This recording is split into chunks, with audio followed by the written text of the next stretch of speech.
Councillors, 6.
Ben? Good.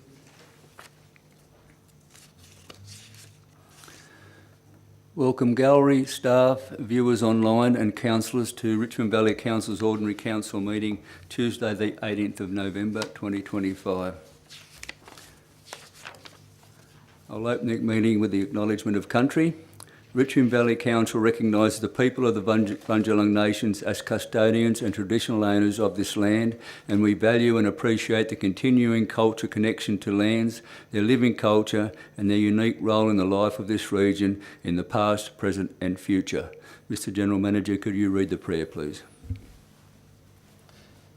Dear Lord, we meet to serve our Richmond Valley community, to use our resources wisely and well, to represent all members of our community fairly, to make decisions that promote the common good. We recognise our responsibility to the past and the future, and the rights and needs of both individuals and community. As trusted servants, we seek blessings on our deliberations and on our efforts here today. May we act wisely and well. Amen. Amen. Item 3, public access. There is no request for public access. Item 4, apologies. We have one apology from Councillor Cornish. Could I get a mover, please? Moved, Mr Mayor. Councillor Morrissey and a seconder. Second. Councillor Murray. I'll put that motion. All those in favour? Carried. Mayoral minutes. Councillors, there has been a late mayoral minute distributed, and I believe it is on the table over there too. It's late because the item was after the agenda going out. It's a mayoral minute for the New South Wales Government's Advocacy, that update that the General Manager and I attended last week. Could I get a move? I'll move that. Could I get a seconder, please? Councillor Morrissey. Councillors, I know this was emailed to you all this afternoon, so hopefully you've had time to read it. It's pretty straightforward. General Manager and I attended Parliament House last Wednesday, Thursday, Friday. We met with the Premier plus various ministers. We attended then on the Thursday night a welcome by the Governor, Her Excellency Honourable Margaret Beazley, at Government House, and then on the Friday we attended the Country Mayor's meeting, the last one for the year. We then proceeded to come home from Sydney to Ballina and end up in the Gold Coast. But we ended up getting home safe and sound. So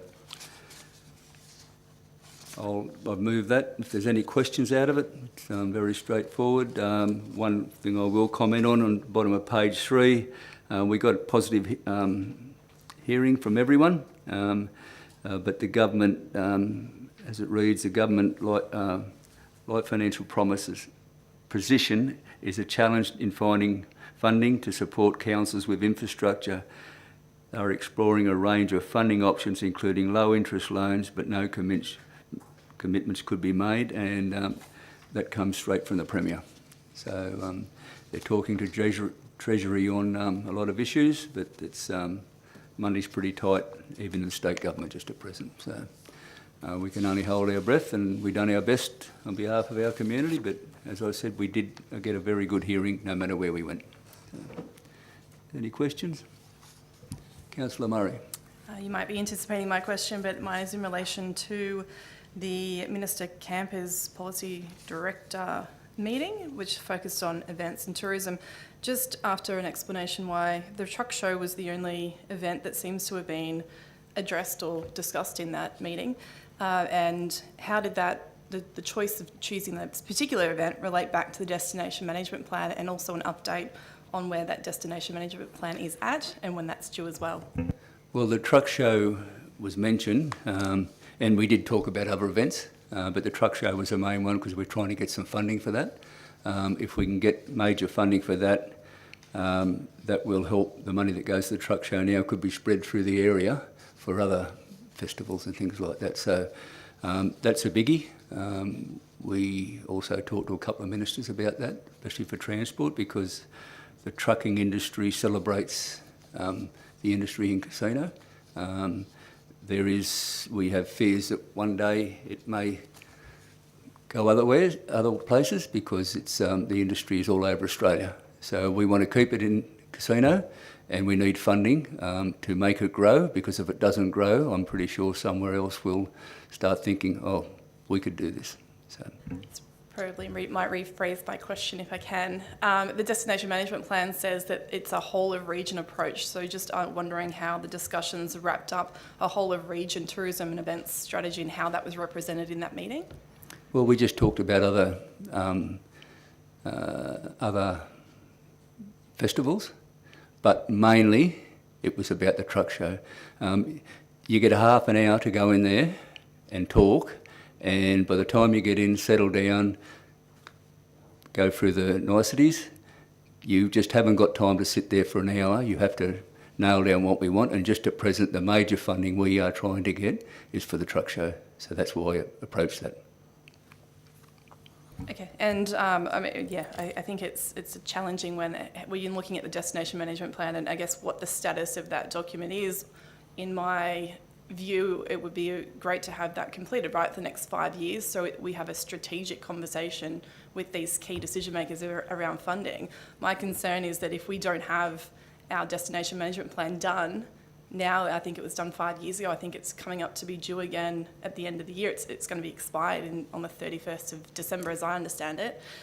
I would have just thought we'd have that strategic platform set first before we start pitching a particular event. And I'm saying the truck show is critically important. We've lost Primex from Casino, as I understand it, to Lismore. And we absolutely need to keep our events strong in any tourism strategy. But what I'm questioning is, where is the strategy and what that looks like? Because I can't see where that is right now, and just an update on when that document will be completed for us to look at and contribute to, and then when the broader public will also see that destination management plan, which in my view is a really critical piece of strategy that underpins the economic development across the entire region, from Casino as the anchor and right through to Evans Head as a coastal destination and our small villages in between. I'll pass that question on to the General Manager because that is operational, out of my scope. Mr General Manager. Thanks, Mr Mayor, and thanks for the question, Councillor Murray. Just on the why the focus on the Casino Truck Show, Destination New South Wales have what's called a regional events program. In the previous financial year, the allocation to that was $1.5 million across the state, and so it is really targeting those growth events, events like Elvis Festival, Denny Ute Muster, Tamworth Country Music Festival. So they're big events, and the biggest event we now have as far as a 1.5 day event is Casino Truck Show, and there have been discussions to seek funding to contribute to its future growth. So that's been the rationale for that target. And onto the destination management plan. Yes, we have a destination management plan. We have had a draft update of that prepared. We will be having a conversation with you all at the December information session. We'll obviously give you the opportunity to review that draft and give us some feedback on whether you believe that hits the mark. There was consultation done to inform that draft earlier in the year. So we'll bring a report to the information session in December to get your feedback on that draft and where you see our focus on, destination management plan, but tourism events fits moving into 2026. Does that answer your question? It does, and I just have one final question to wrap it up. Thank you for the response. The last destination management plan was delivered to councillors in the October before it expired. Just wondering why we're now in kind of November, December, and there's a bit of time lapse there compared to when this strategic document, which is a critical piece of strategy, it feels like it's quite late in comparison. So just wondering why that is. Mr General Manager. Oh, look, I'm not into making excuses. It would be ideal to have it completed. We have had a change of our organisational structure, as you're aware, and so they had a change in how we have set up the sort of management of tourism, which was the lead on that draft. So I think for mine it was appropriate to give the new manager for that area an opportunity to have some influence on what the new destination management plan, the shape that it takes, and so she's doing that. And so, it's the current one does finish end of this year. The new one will have a similar focus, but obviously keen to get feedback on whether it's the right focus and what else do we need to do. So we'll have that discussion at the December information session. Thank you. Any other questions? Just in closing, it's mentioned that the truck show is a regional event.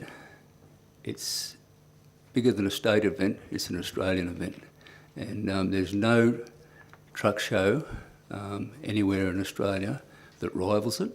And we even seen this year trucks being put on a ship and brought from Tasmania to be in the show. And they come from every other state. We have international visitors, so that's why we went seeking funding, especially for that, because the more money we can get, the better we can do it. I'll put the motion then. All those in favour? Carry unanimously.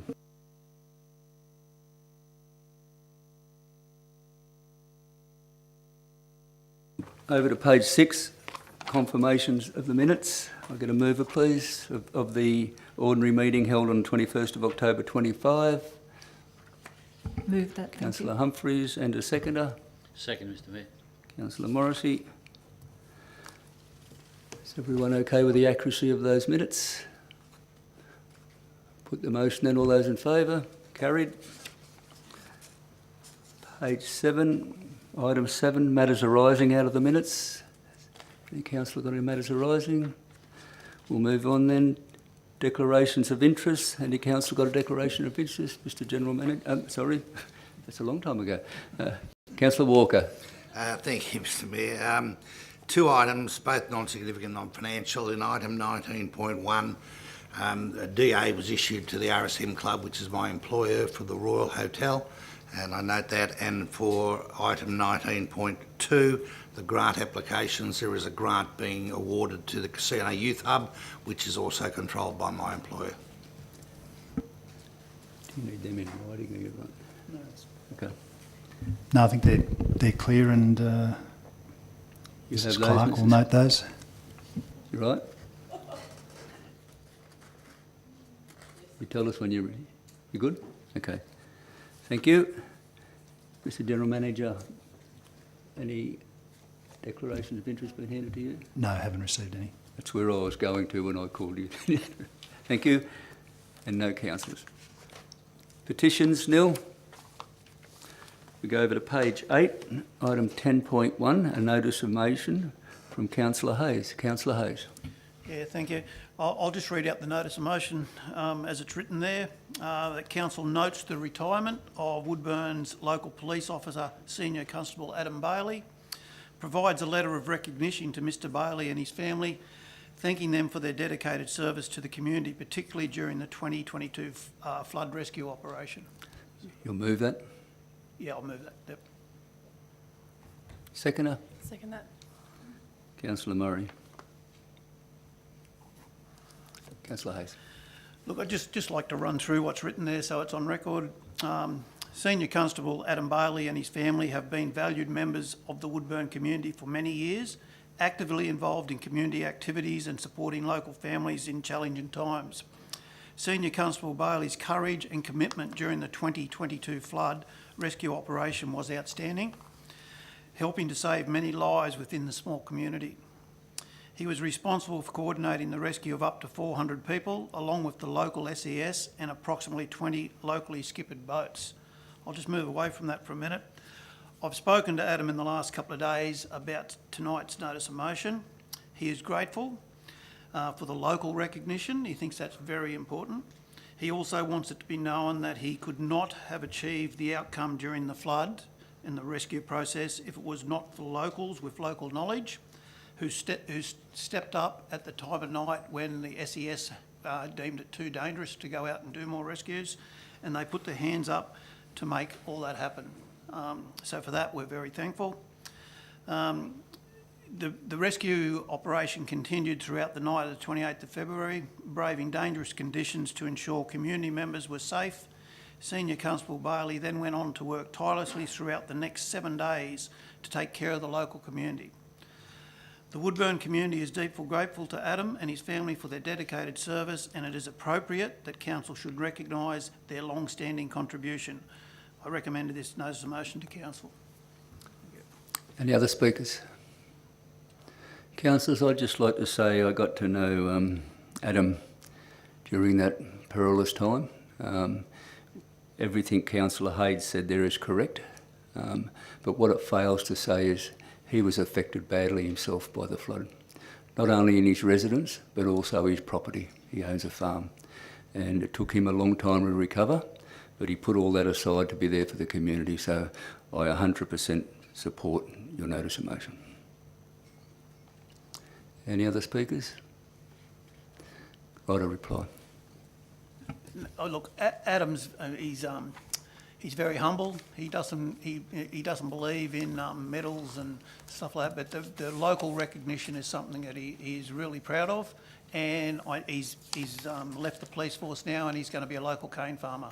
He's going to be living up at Wardell, but he's in and around the Broadwater Mill, Everybody knows him down there, and I think we'll have him in the community for a long time. So him and his family, I'd like to just say thank you, and Thank you.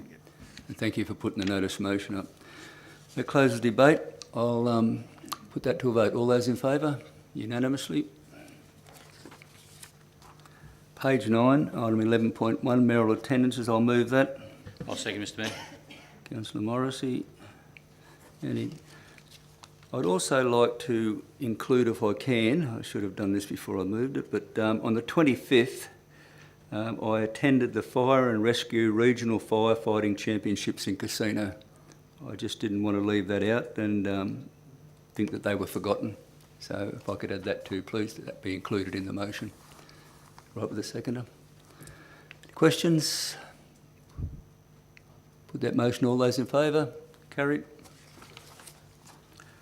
Page 10, 12.1, delegates' reports. There's one report there. Rouse County Council. Move the recommendation. Councillor Humphries moving. I'll second. Questions? Councillor Humphries, speak. No, thank I'll put that motion and all those in favour. Page 14, item 13, matters to be determined without debate. Has any councillors any items they'd like to call? Councillor Walker. 17.4, Mr Mayor, just requested.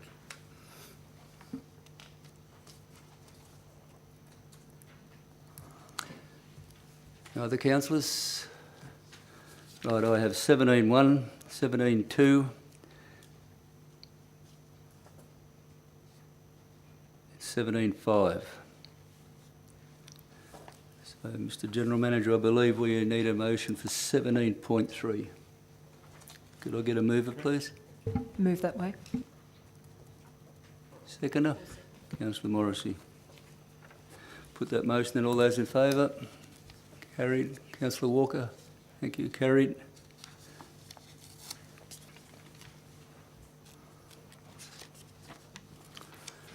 Over the page to 17.1, annual financial statements. I'll move that. And the seconder? Councillor Morrissey.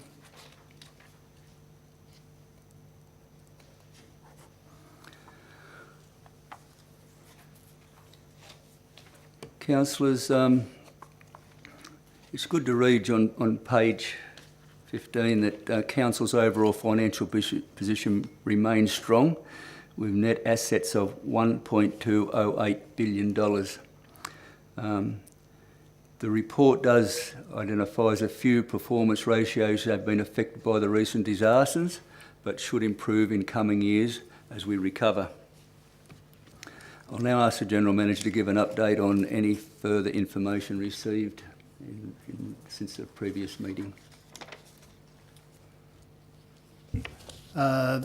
Obviously, with annual financial statements, there is an audit process that happens, and for this year was the first time we'd actually been audited directly by the officers of the New South Wales Audit Office. So they obviously work with our finance team to work through the statements and meet the requirements set out in the Act, Reg and Code. And the good news is, once again, we've had an unmodified audit, which means that they have not identified anything of material impact on the statements in what's presented. So it's always good to get an unmodified audit, and that was received in time for us to be able to submit the financial statements to the Office of Local Government on the date that they are due, something that this council has a long history of achieving, both unmodified audits and getting things in as required. So just from me, pass on thanks to Director Gator and Mrs Martin, who lead that process, obviously with a lot of support from the finance team, but also our assets team and others in the organisation. So well done on getting that audit outcome. Yep, thank you. Any other speakers? Thank you. Councillor Humphries. Just looking at page 16, we always seem to get a few spanners thrown into the works, and there's two at the top of that page that are really important to take note of, and that's the FAGs. Last year we got the 50% paid in advance this year, or 85%, and this year we're only getting the 50%, so there straight away we're $2 million down in the income. And then when the asset values are indexed annually, we've lost the value there of 3.97. So when you're talking millions of dollars, it doesn't take long to make a difference to a budget when you're looking at those sort of changes. Thank you. Thank you. Any other speakers? The General Manager did... Oh, close now then. The General Manager did mention that about the Audit Office of New South Wales, but we also, our own internal audit committee has considered these financial statements at their meeting. And just in closing, the consultation, Council is currently advertising financial statements for the year ended 30th of June 25 to the public and is inviting submissions in writing, with submissions closing on the 4 p.m. Tuesday the 25th of November 2025. Any submissions will be reported to the December 2025 ordinary meeting, and I would encourage our community to view the financial statements and have any input if they'd like to. I close the debate. I'll put that motion. All those in favour? Carry unanimously. 7.2, I will move the recommendation. Can I get a seconder, please? Councillor Morrissey. And Mr General Manager, I believe we have a presentation. We do. So our Finance Manager, Mrs Martin, will give us an overview of our quarterly budget review statement. So I'll hand that over, and when we get the presentation up. Thanks.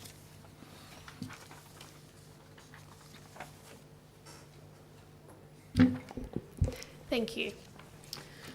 So as outlined in the report, the Office of Local Government has released new quarterly budget review statement guidelines in August 2025, with mandatory reporting to commence from the first quarter ending 30 September 2025. These new guidelines have been developed to ensure that council staff report clearly and consistently to the councillors and the community in a manner that provides relevant and easy to read financial information. The OLG has acknowledged that implementation is being undertaken under tight timeframes and that the new quarterly reporting framework may require refinement as we become more familiar with the new format.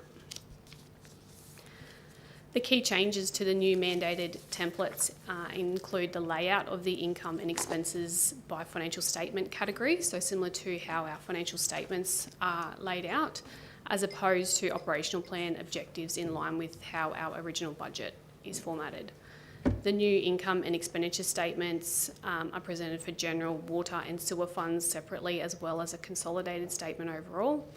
We have a cash and investment statement that now includes actual cash balances, a new summary of developer contribution statement, which reports actual developer contributions received and expended to date. The budget is not reported on this statement. And the key performance indicators have been removed, along with contracts and other expenses that were previously reported. The income and expenditure statement has a movement of $375,000 for income and an increase of $324,000 in expenses, with a net movement in the operating result from continuing operations of $51,000. The overall recommended changes to this operating result largely consists of adjustments to grant-funded projects in line with funding schedules, such as our regional road block grant and contributions towards Korokai swimming pool, increasing both the income and expenditure budgets. Other minor adjustments relate to long service leave transferred from other councils, which have been transferred back to our internal reserves. Overall income and expenditure are tracking at 44% and 25% respectively of the projected year-end results. Our capital works statement has an increase in the capital expenditure budget of $4.1 million up to $87 million. The current expenditure for the capital program is at 12% of the projected year-end result, with significant projects still to commence or have only just started, including the NRLX Effluent Management Project, the Casino Suspension Bridge and Woodburn Evans Head Shared Pathway. Major changes to the budget include the proposed addition of $529,000 for the Stampane Lighting Project, which is grant funded under the Office of Sport, as well as co-contributed from Council of $329,000. There's been a proposed reduction of $1.69 million for the Tatham Bridges project in line with the prior year actuals and an updated work schedule, and a proposed addition of $980,000 for the reconstruction of Holstead's Drive following a variation to the funding agreement. A proposed addition of $4 million for sewer services and $2.97 in capital income in line with the timeframe variation sought under the Blur funding for the Ruckville Sewer Treatment Plant. The capital works program will be monitored for the remainder of the year as it is quite significant. Overall, major changes during this quarterly budget review largely relate to revisions in grant-funded projects in line with variations and estimated timeframe schedules for multi-year projects. Our cash result has remained unchanged at $301,000 and is tracking within budget, and our overall financial position remains sound and on track for the end of the year.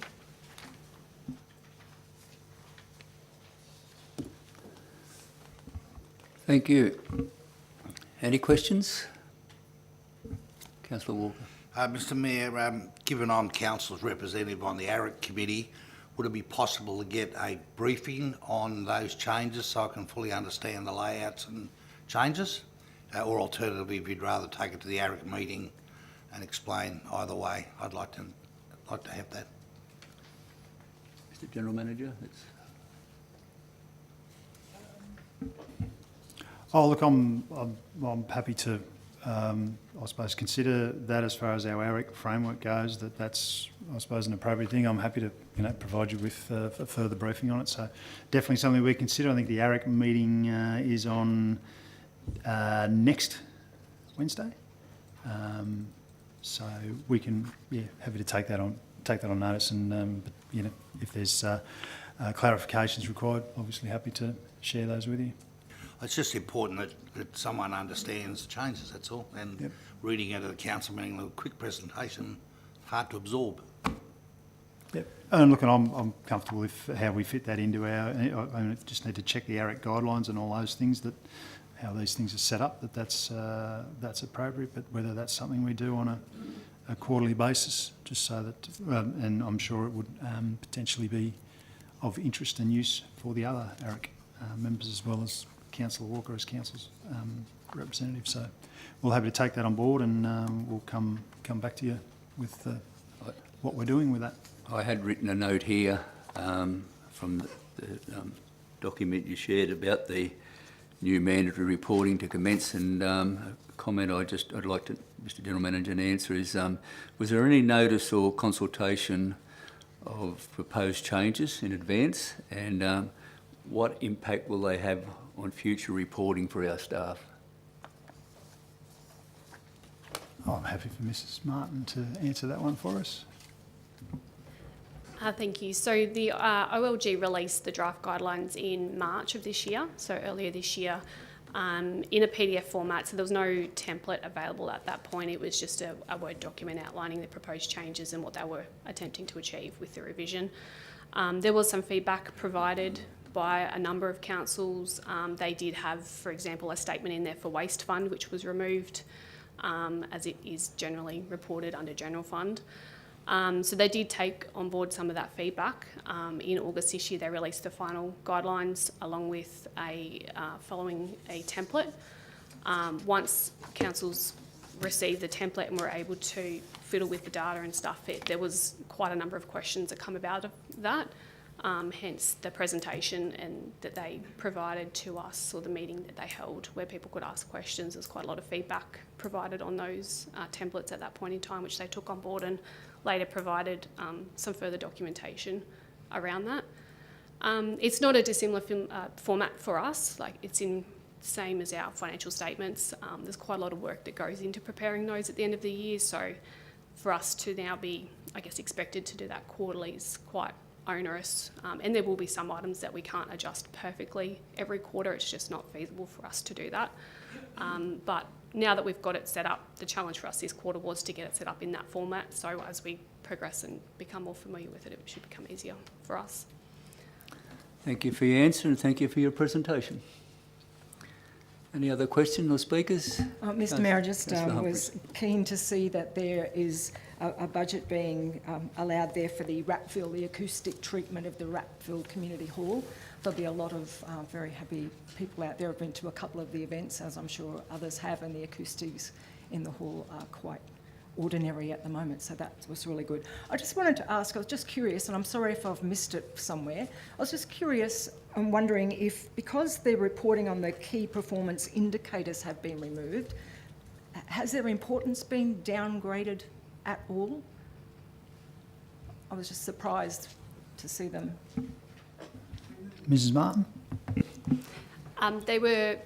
They no longer mandatory to report in our financial statements this year. The Office of Local Government is reviewing those KPIs or key performance indicators and looking at what they would do in that space. They might come up with new ones or whatnot. So that's why they've ideally been removed. Yeah. Appreciate that, thank you.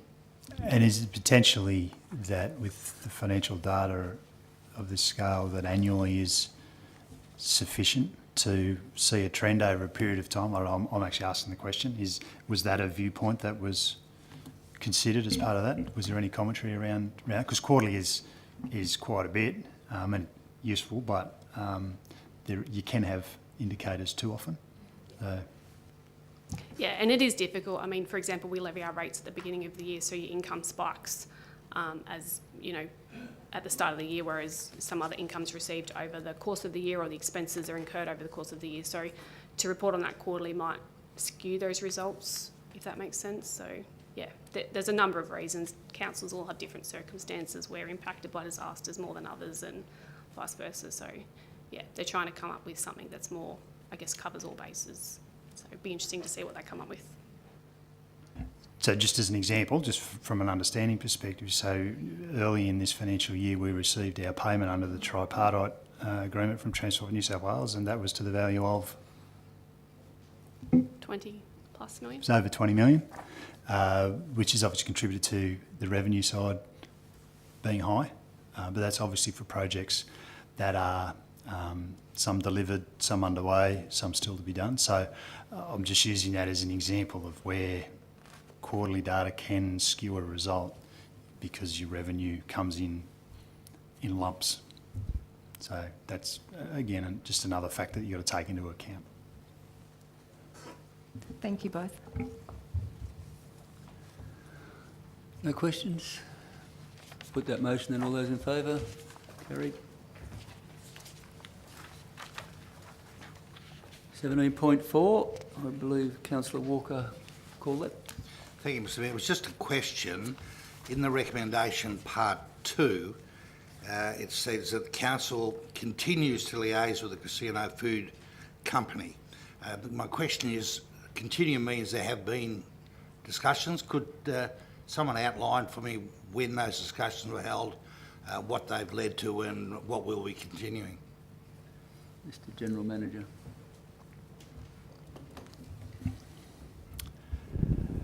I'm just testing my memory on how far back I go to start, because obviously I have had a long and ongoing relationship with the CEO of the Meatworks, as we do with others in their business. We've had conversations around the challenges that this council faces and are included in our Water for Life strategy, which was again provided to the co-op as it was at that time. So, there's been discussions through that period. There's discussions annually. There were discussions around the end of last financial year.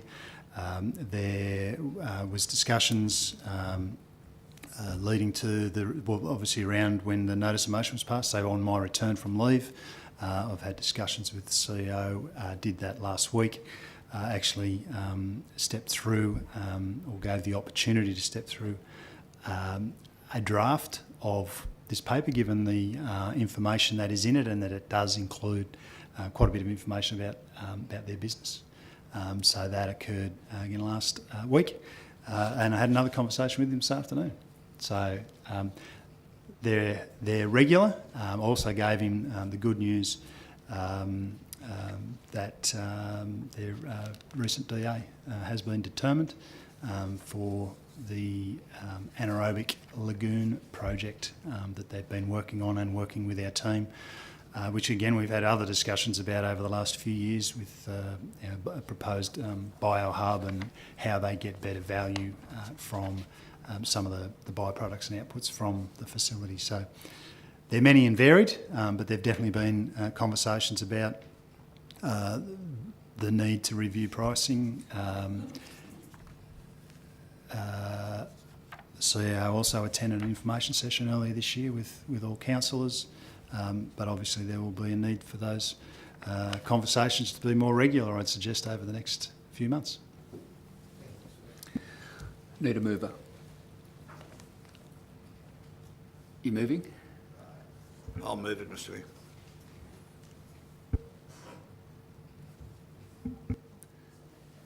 Mayor. I'll second it. Any debate? Councillor Walker, do you want to speak first as a mover?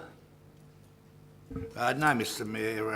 Obviously, this is a complex and long-standing matter, and I have very strong opinions on it that aren't relevant to the recommendation. The recommendation, I think, is simply a part of the process, so I'm happy with it to keep going the way it is. I'm happy with the explanation from the General Manager. Thank you. Seconder? Oh, thank you. Yep. Yeah.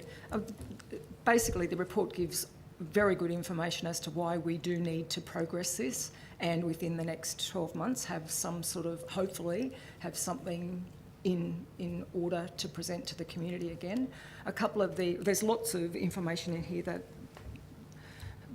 makes, has to happen, but I guess in a nutshell, one little bit says the Meatworks, the NCMC during 10 years made savings of 13 million. For Richmond Valley Council, over the next 10 years, we need 42 million for our Richmond Valley community for water services. So it's hugely important to move through the process. It is incredibly complex.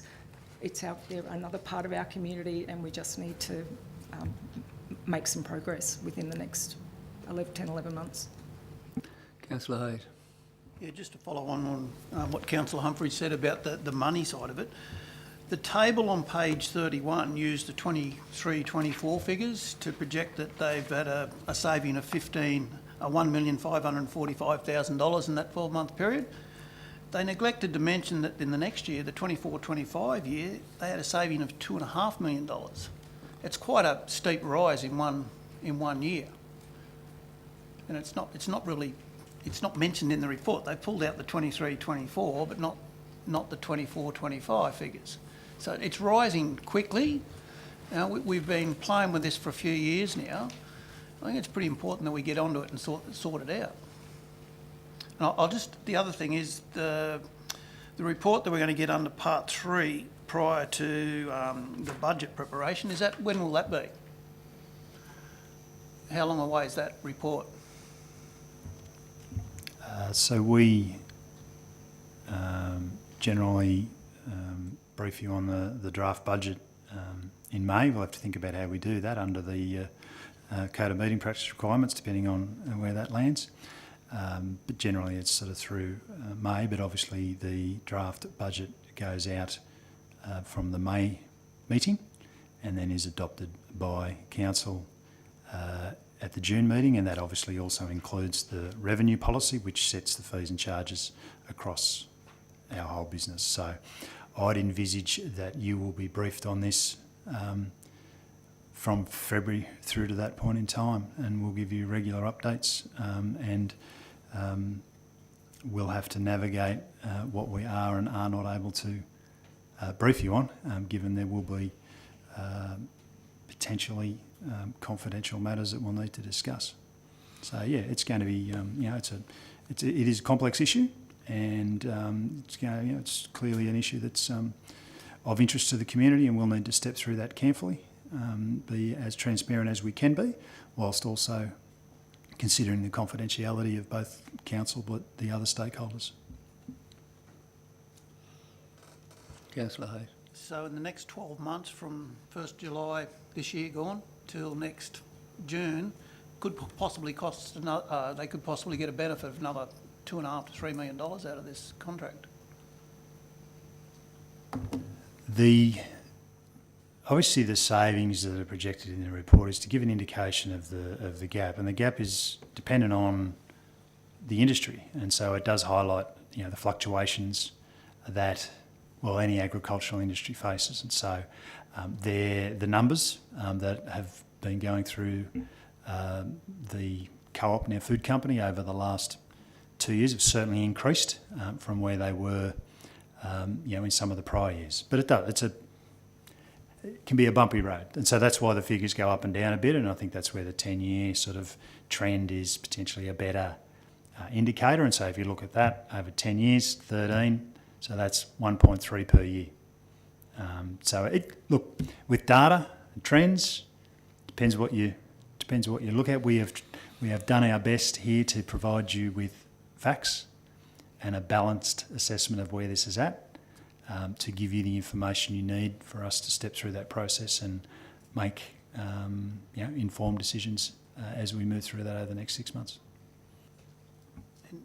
On the developments, okay, so they've pushed through a few developments over the last 5 years out there at that complex. At that point in time, do we get an option to reassess the excess water they may use in that part of the operation? And does it just continue, the contract, without letting too much out on the contract, does it just continue on that they can use as much water as they like and do as much development out there as they can get approved and just keep adding the water? Under the agreement, yes. That'd be right, wouldn't it? It comes down to the consumption of water. That would be correct, but obviously, like any development application, there's a process you have to go through, and there's a consideration around developer contributions and what are called Section 64 contributions. So, as you're aware, Councillor Hayes, headworks contributions. So that all applies. But as far as there is an access charge, and then there's the consumption charge. So. Consumption, no, there hasn't really been. There's not an impost at a point of a DA, I think, which is where your question's coming from, that they can expand, build, and potentially there's a need for more water. So that hasn't been an issue. Where that's up to that. If the water needs more, if the business needs more water, we have the capacity to provide it. And just one more. Look, I'm going to support this recommendation tonight. I think it's going to be ongoing, but I think it's getting to the stage where it's a matter of urgency that we actually do something about it before it starts costing us, a heap more money. But if at this point in time we were to look at the yield and put a price per kilolitre on without the residential part, just the non-residential usage of the water, if we met at an amount that got us the same yield and spread it across all non-residential users, the way I see it, that the other non-residential users, their water bills would come back quite a bit, and the NCMC would go up quite a bit. So if you throw a figure in there of, say, $2.10 a kilolitre, okay, it makes a saving of about 40% for the other businesses, but it does push up from $1.27 to $2.10. I'm just throwing a figure out there as a starting point. It makes a lot of difference to the other users, and I think when we get into these negotiations, we need, it doesn't matter what happens, we need an across-the-board water usage. It can be twigged with the first, well, at the moment we talk about the first 200 kilolitres at a separate rate, and then so on and so on. Maybe we look at the amount that these bigger users use, maybe increase that to 800 kilolitres, so when they don't get charged double until they really break the bank, and it might encourage them to put water saving things in place, so they actually start looking after the water rather than just using it. The non-residential charge is a flat charge. There is the two-tiered, which I think is where you're coming to. There's a two-tiered system for residential charges. So once you get over 200 kilolitres, the charge goes up. So that's clearly, it's been in place for a long time, but clearly that's an incentive for people to control and reduce their consumption. For non-residential, it's a flat rate. It's the same as the lower rate for residential. So what you're saying is have the same yield, but have non-residential customers change the equity arrangement within that. So I think part of the driver for why this is an issue is that we need more yield to fund the infrastructure that is in the Water for Life strategy that we've identified that our community needs. So there's the water security, there's the improvements to the water treatment plant, and there's the ongoing capital improvements in your water infrastructure. So that, I'm just saying that's something else that you need to consider in this, that it's one of the drivers is to increase the yield, and as it happens with everything, it comes down to who pays what amount.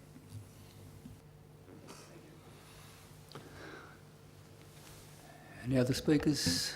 Councillor Yeah, Murray. I've just got a couple of questions, and you'll have to forgive me, water is not an area of expertise for me, but I guess I'm just coming from this with feedback from the community that I've spoken to on it, and I don't have the long history of the issue. But I really struggle with complexity when it comes back to kind of fairness and equity, and when I'm listening to Councillor Hayes talk about looking at how much value there is in the cost of the water. My question is, why don't we have one consumption rate for all non-residential users? How come there is this giant discount for one? Point of order, Mr Mayor. Sorry. For what? I'd like to raise a point of order of relevance. The recommendation we're considering is to receive a note or report, continue liaising and receive a further report, not to argue the merits of how the charges are calculated or the like. And I think if that's to be on the agenda, it's irrelevant. I don't agree with the point of order. Yep. I believe that it's a question, not a statement and argument. So go ahead Yeah, it's with a your question. question. Just why don't we have one consumption rate for all non-residential users is the question from the community.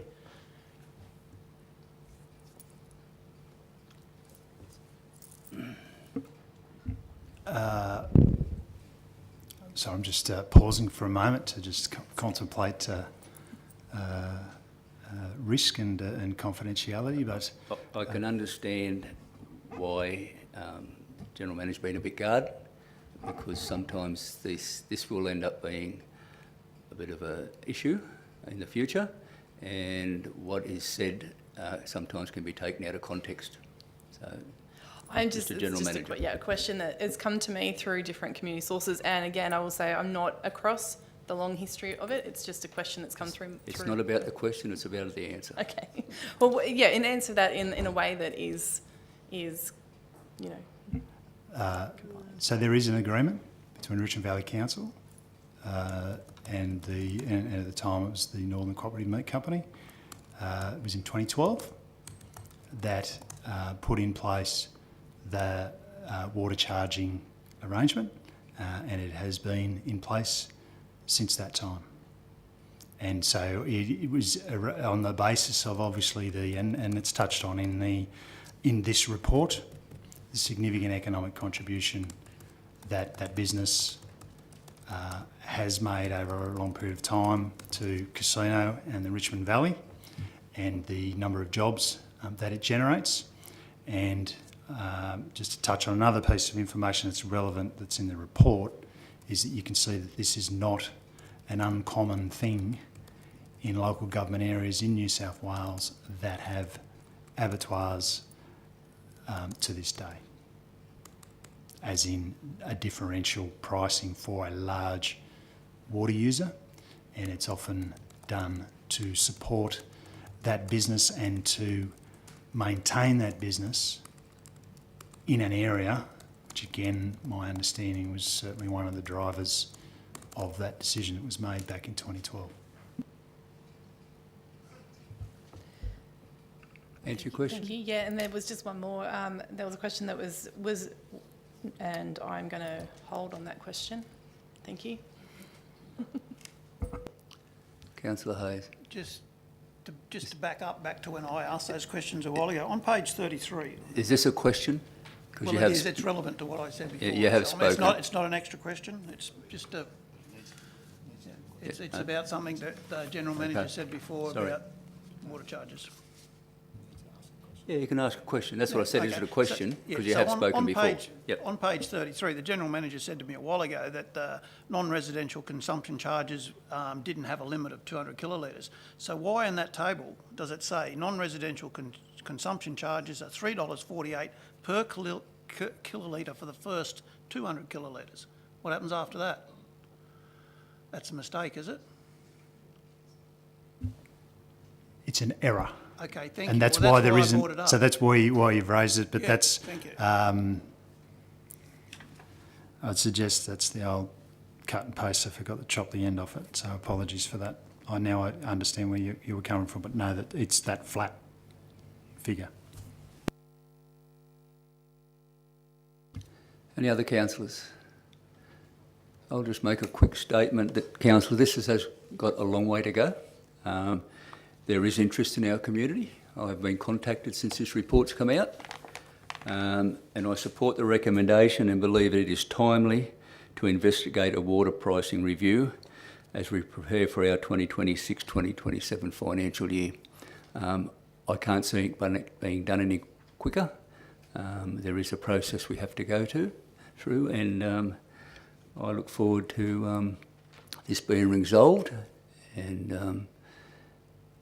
And we heard earlier out of our visit to Sydney, there's not much money floating around by the government.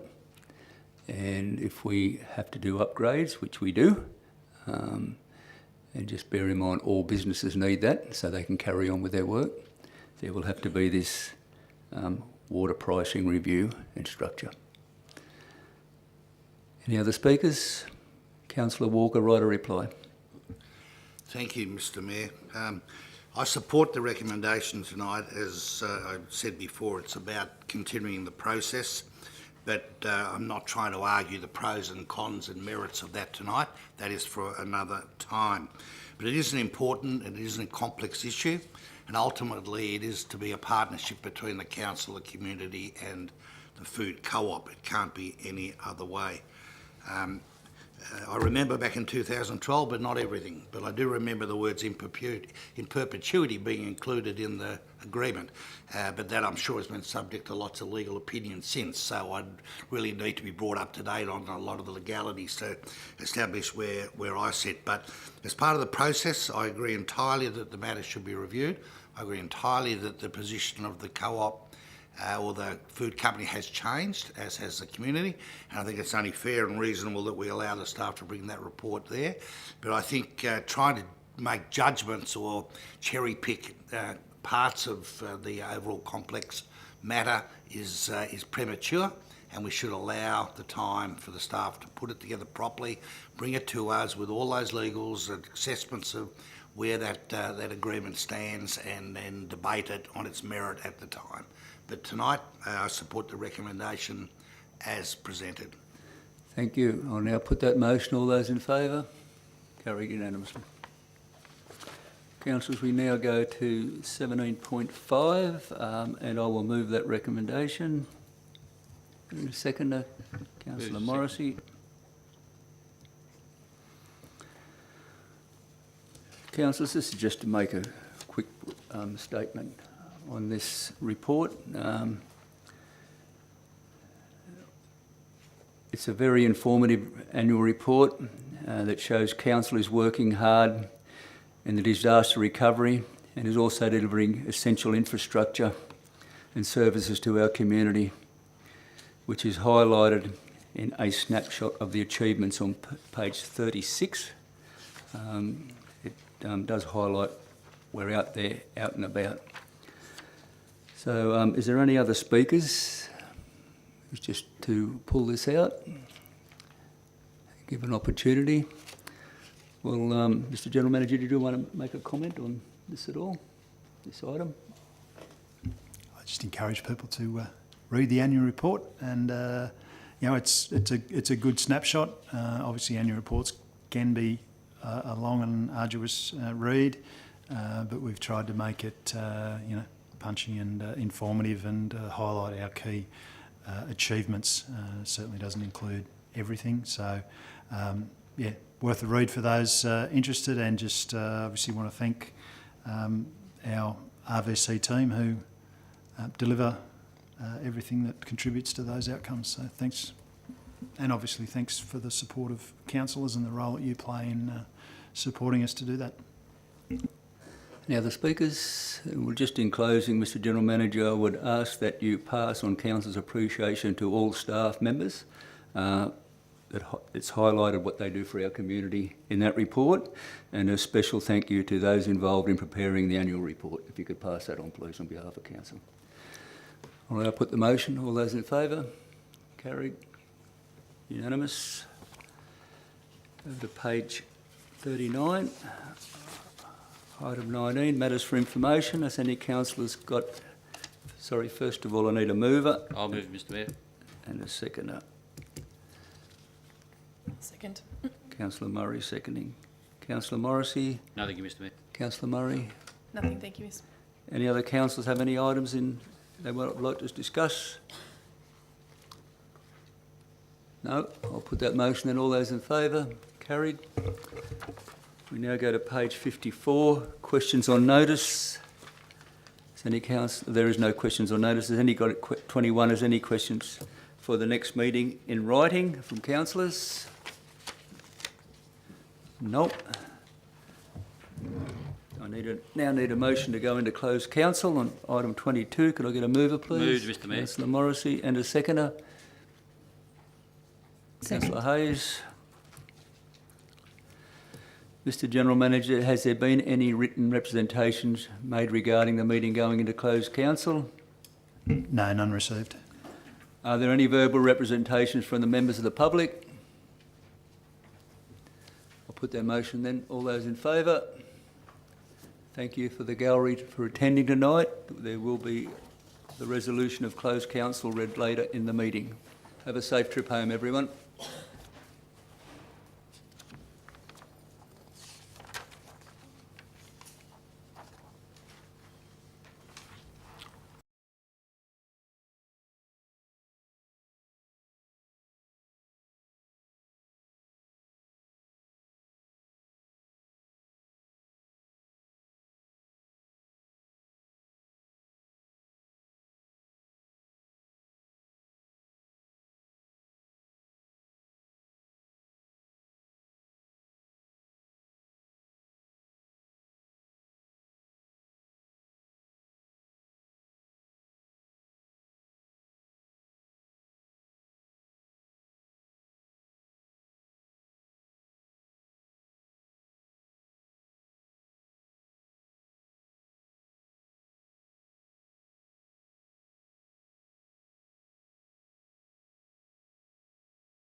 Have you got a copy of it? I'll have to read it off there.